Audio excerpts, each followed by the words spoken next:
I still go to the hospital, but 34 years ago, when I went there in '66, as soon as I entered the hospital, I was struck by strange, motionless, transfixed figures, some of them in very odd positions, standing in the lobby and the passages. I'd never seen anyone like this. I'd seen catatonic patients on the back wards, but this was obviously something different. And I was very amazed and horrified when I found that some of these patients had been there for 30 or 40 years, that the hospital had been opened in 1920 for these first victims of the epidemic sleepy sickness, the encephalitis lethargica, and that medicine and surgery apparently could do nothing for these patients, and that further, many of them had been dumped there by their relatives, or their relatives had died, and in effect they had been abandoned and had been out of the world for decades.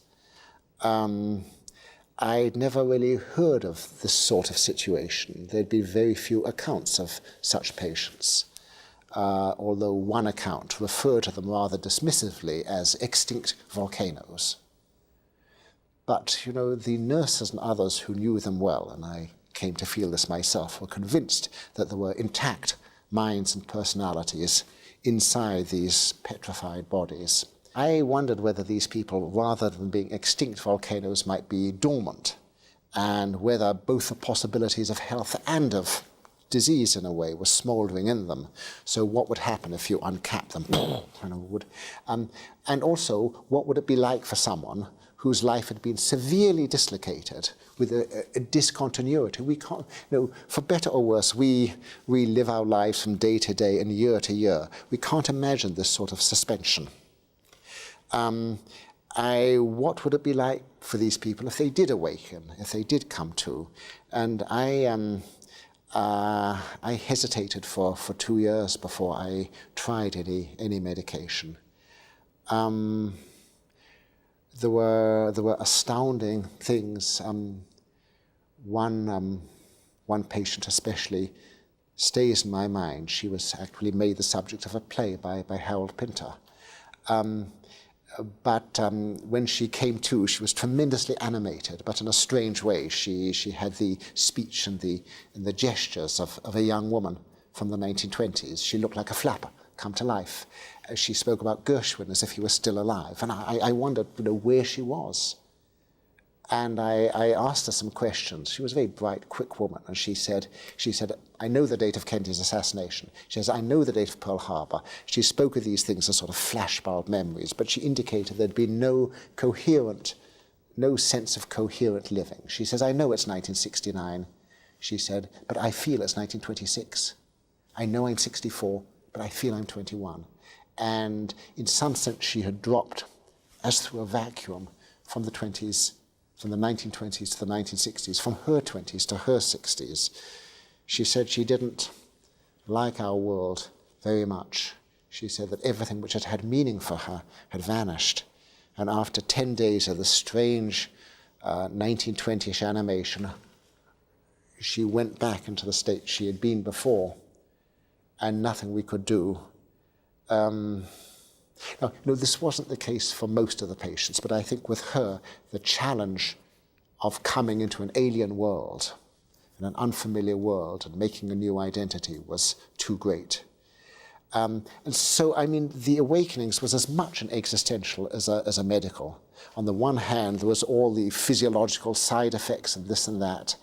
I think some of the relatively short action of the medication and some of the way in which it activated other symptoms. Well, this was one set of problems, but the other was to be reactivated, to be awakened and put back into operation, after being out of operation for 40 years and feeling oneself sort of outmoded.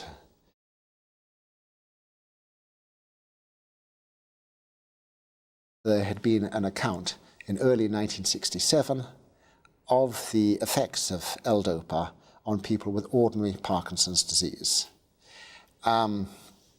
and it was touted as a sort of miracle drug. Now, one of my patients, in fact, the original Leonard L., who was somewhat different from the movie version, a very bright man, he was the one who drew my attention to this.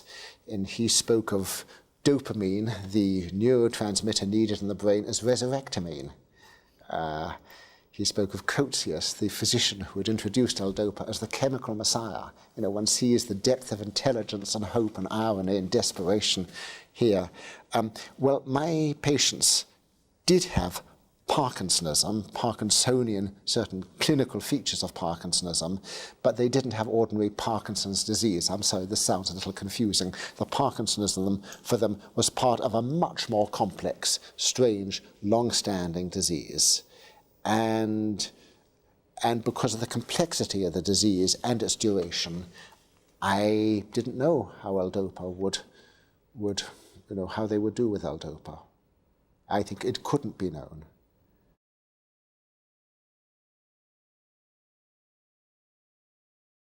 When the patient started declining, I felt bewildered, anxious, sometimes guilty. I didn't know what was happening.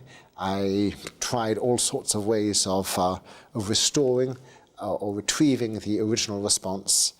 And at the same time, I think, of perhaps preparing patients for what might be some continuing, but now only partial and less dramatic response.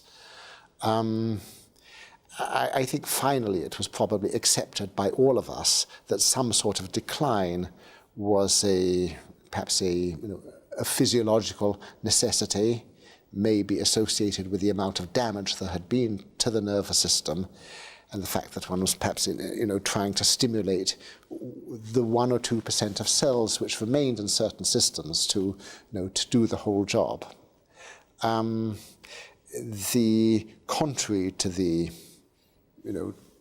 movie, which in a way shows everything as ending in 69, many of the patients made accommodations, and some of them lived 15 or 20 years afterwards, at least with sort of a partial animation.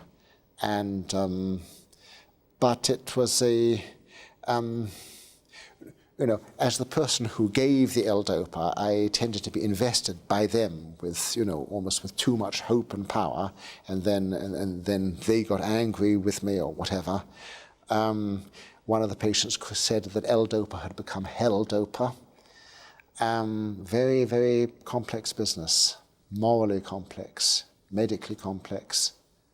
And the medical life is very complex, perhaps, and it's maybe sometimes these existential and ethical complexities which make me look back wistfully, as it were, to the days of physics and chemistry, when there were all sorts of intellectual challenges and sometimes torments, but not quite these particular existential or ethical ones.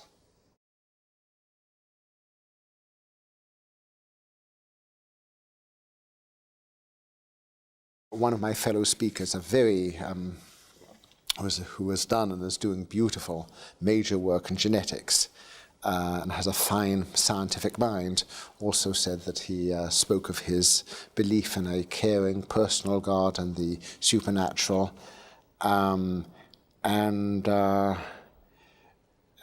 he said that he saw no incompatibility between these modes of thought or forms of belief. They didn't seem to be in two compartments of his mind. And there was something about the reiteration of the word supernatural, which made me take issue with him and explode a little bit. And I said that, that for me, I thought there was and always had been an incompatibility between a belief in the natural world and anything else. Indeed, I could not imagine a supernatural world, and that I thought any belief in the supernatural was similar to a belief in the occult, and therefore that I found what he said in a sense unintelligible. I think I forget exactly what I said in the heat of the moment. I said that for myself, beside scientific interests, I had a passionate feeling for music and for art and for the beautiful, and sometimes for the sublime, and that I thought that I had experienced feelings of the sacred and the holy and the religious, and yet for me this was all part of being a human being and of the natural world, and I couldn't imagine. I didn't see the sense of positing anything supernatural, although I saw why it might be done. I think I also indicated, I wanted to indicate my respect for believers. Amongst other things, I work in an Orthodox Jewish hospital and also an Orthodox Catholic hospital, and I usually don't take issue with with people. I feel it's partly their business. But since this actually came up before an audience, I did take issue with it.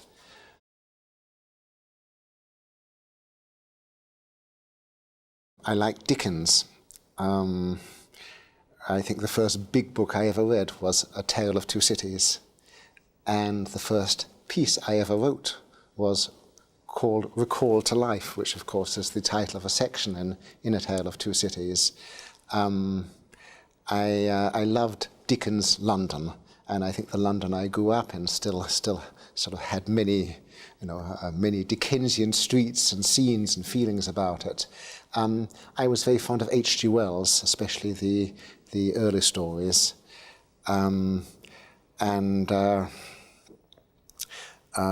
yes, H.G. Wells especially, and I think even now, 55 or 60 years later, so many of H.G. Wells's images and metaphors come to me. When I visited the island of the country blind, when I visited the island of the colorblind, I thought vividly of H.G. Wells as sort of the country of the blind. I liked Alice in Wonderland, but I also liked a charming book called Mr. Tompkins in Wonderland. This was written by George Gamow, a physicist, and he tries to bring relativity and quantum theory to life by imagining, say, that the velocity of light is only 10 miles an hour, so that then bicycles become flattened by relativistic contraction, and the quantum is so large that it becomes visible. So I think probably points at which science and imaginative literature came together always pleased me. The first biography I read, I think the first scientific biography, was Madame Curie. My mother, who was a surgeon, worked at the Marie Curie Hospital. She'd met Marie Curie, and who was one of her great heroines. And reading the book was, I think, was the first portrait of a scientist and the romance of a scientific life. It was something which was a great pleasure. Rather recently, there was a centenary celebration of the Curie's discovery of polonium and radium, and I mentioned this book and how important it had been for me. And as I did so, I saw an old lady beaming in the audience. And I looked, she had high Slavic cheekbones. Anyhow, this was Eve Curie, who had written the book. So she came and signed it for me 65, 60 years later. She's in her mid-90s. And this gave a wonderful sense of, historical reality. I've never liked textbooks very much. I always wanted to read biographies, original accounts, letters, journals. I wanted to try and feel and imagine what the discoverer was doing. And I love travel books. I love sort of Captain Cook's travels and all the travels.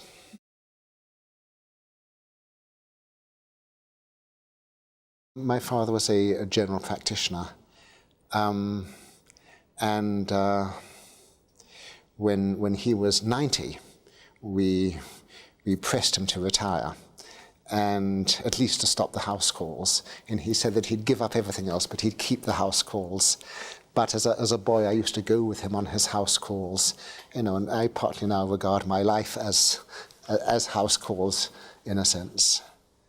I don't think you can get any idea of what people are like by just seeing them as a sort of abstracted specimen in a clinic or a hospital. You need to see them at home. The general practitioner hasn't existed here for 50 years, but he exists in England, he exists in Australia, he exists in Canada. I think he's needed, and I think he's going to come back here.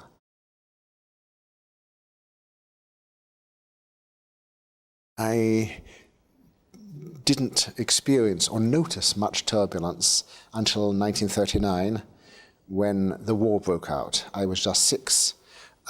Before that, I think there may have been a somewhat pampered existence. My parents were both busy, but the house was sort of, I had my elder brothers, and there were nurses and nannies and cooks and others. But then, when the war broke out, I was evacuated and sent away from the family, like 3 or 4 million other children. And I spent 4 years at a boarding school in the country, probably a rather abusive boarding school, and seeing very little of my parents. And that was a very bad time for me, a bad and almost a mad time. When I came back to London when I was just 10, I developed a violent passion for chemistry, as you see from my tie, and in general the physical sciences, where things seem to be orderly and predictable in a way which human beings weren't. Although this was also to some extent in my family, because although my parents were doctors, my mother was the 16th of 18 children, and 7 of her 9 brothers were chemists or geologists or mineralogists, and so there was a strong feeling for physical science. And 2 of my uncles, really one a chemist and one a physicist, were crucially important for me in those post-evacuation years between about 10 and 13. And I found those years blissful. I was out of the hell of evacuation, and I hadn't yet entered the turmoil of adolescence and of deciding what to do in life. And it was also a period of playfulness. I was doing classics at school, but the interest in science was something secret and private. And later, when I did science at school, I didn't enjoy it nearly as much. In general, I didn't enjoy school. I enjoyed museums, botanical gardens, libraries, laboratories, where one was immediately in contact with. I'm not fond of schools and textbooks.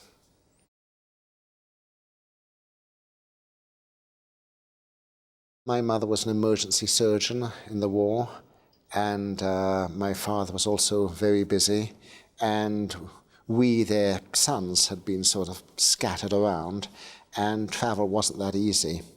In retrospect, there was probably a psychological error here, but parents were put under great pressure by the government to send their children to safety, and it worked out very well for some people.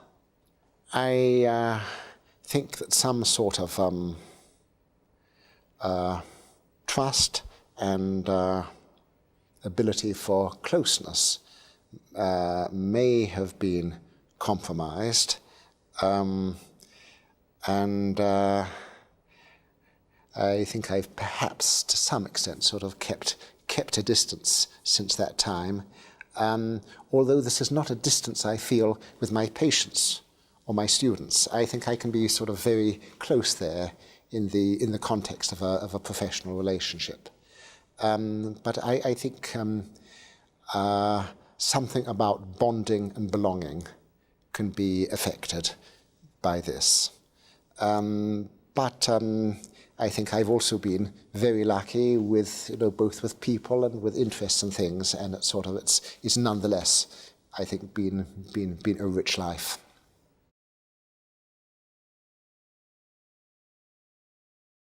Was I rebellious? No, I think I was probably too compliant. Although when compliance became intolerable, I exploded. So I think there have probably been alternations of compliance and explosion. But But mostly, I don't like either term, and I would like to think that some autonomy, some quiet, strong, calm autonomy is possible, which is neither compliant nor defiant, but being oneself. I mean, it's what one struggles to be or become all one's life. I think this is partly why I came to the States 40 years ago, because it was a new place, it was empty. I didn't have, I have, beside my 3 medical sibs and my medical parents, I had like 90 first cousins on my mother's side. There was too much family. I needed to get to a less populated space.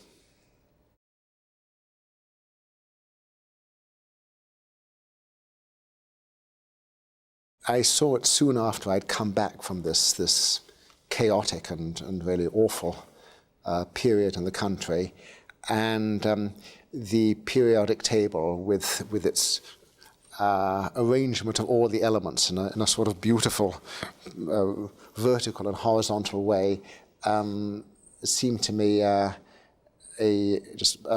wonderful. Although I knew the periodic table was a human invention, I thought this is the way the elements organize themselves. This is the way God thinks. This is a cosmic order. And the beauty of the table and the sense of it affected me greatly. It corresponded with everything in chemistry. Of course, one didn't know why the elements should have the characters they did or why they should be related. Mendeleev, who made the table, didn't know, but I was sure that things would be confirmed later, as of course they were. But the periodic table stands for me for, as it were, the beauty of scientific truth and scientific construction, and also the beauty of the natural world and the way in which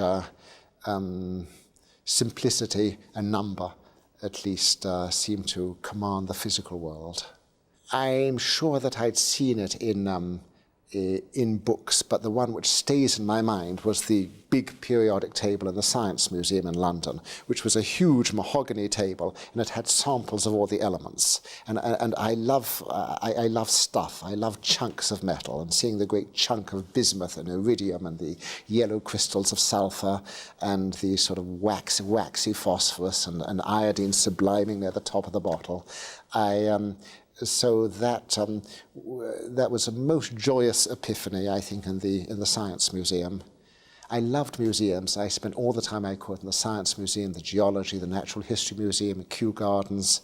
I fear for museums now becoming too jazzy and interactive. I think they need to be places of quietness where you just feel at home. You're under no pressure. You're not forced to interact.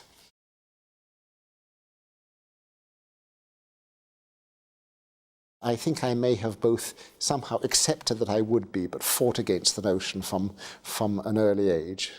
But certainly on the way, I very much wanted to be a physical scientist, a chemist first.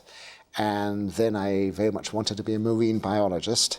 And then I very much wanted to be a physiologist. And rather belatedly and reluctantly, I sort of became a physician. But when I did, I somehow realized it was what in a way, I had been moving towards all the while. But yet I'm glad that I made the long journey of wonder through the physical sciences and biology. So I think it wasn't, an immediate sort of bleeding heart feeling, although obviously sympathy and empathy are there, but I think somehow a journey of wonder which finally came to people.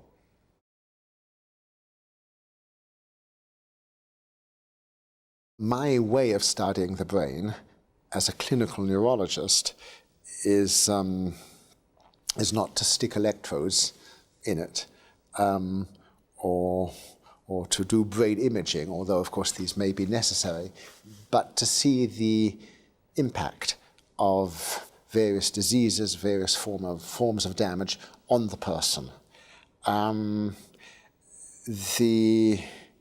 One can learn one sees a tremendous amount this way. I mean, for example, although we get a sort of seamless picture of the world, there are 40 or 50 subsystems visual subsystems, and one would have no idea of their existence were it not that one or two of them might be knocked out. Someone might become totally colorblind or motion blind or something else.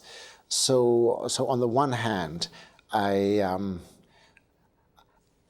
plot the person's ability to construct a world, a visual world, a moral world, or whatever, an intellectual world, on the basis of the brain functions and their compromise.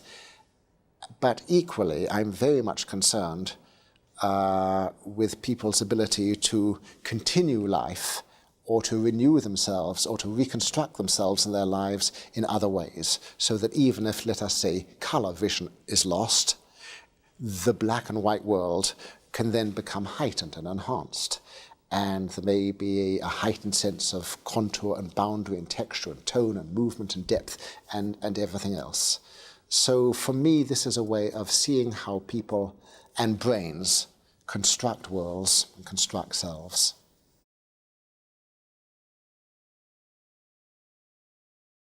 I think my parents were puzzled when I finished my training, and I was 32, I went into a chronic disease hospital institution, and I think my parents were both rather surprised at that, because their contact had especially been with patients in the real world. But at that point, I think I needed to see people who had spent much of their lives in institutions of this sort. I think when I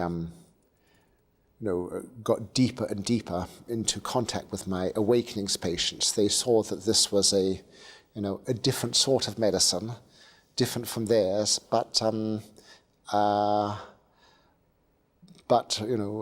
romantic in its own way, dedicated in its own way. So I think they were sort of worried. I remember when my first book came out, Migraine, on the day of publication, my father burst into the room. He was trembling, he was ashen, he was holding the Times in London. He says, "There's an article about you in the newspaper. There's an article about the book." And although the article was a very nice article and sort of said kind things about the book, my father was actually somewhat shocked, because the notion was that as a doctor you should have a low profile, you shouldn't publish. And for years after that, I always misread the word publishable as punishable. And there was quite a lot of ambivalence. And again, I wasn't sure myself of the proprieties of telling the stories of my patients. And even though I would get formal consent, this involves an exposure or a disclosure. I mean, this is, I've had this concern all the time, but I can only hope that if one writes with appreciation and delicacy and respect, then it's okay. I have to say that I've written 100 times as much as I've published, because if there's any thought of offence or embarrassment, then I will put the thing quietly away.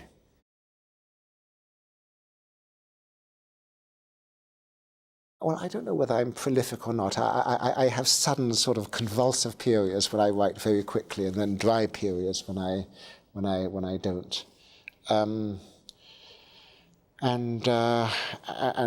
one writes different things.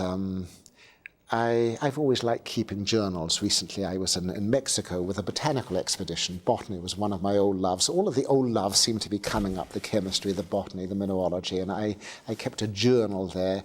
I think journals basically are my form, my genre.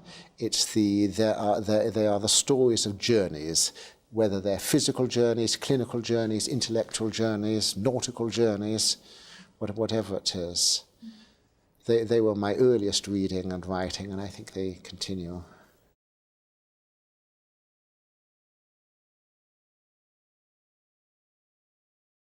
Although I'm on staff at universities, I don't have that much to do with my colleagues. I see patients by myself, I write by myself, but they're often very intense relationships with patients. But I do think of it as partly a solitary enterprise. And I'm sympathetic to other solitary enterprises. One of my scientific heroes in the old days was Faraday, and I sort of love reading his journals and having the feeling of just this man in love with his subject, intimate with his subject, and not being pulled into collegial relationships. I mean, he wasn't hostile, he wasn't competitive, but I think in some deep sense he was a loner. And I think this may be true of me as well, for better or worse, better and worse.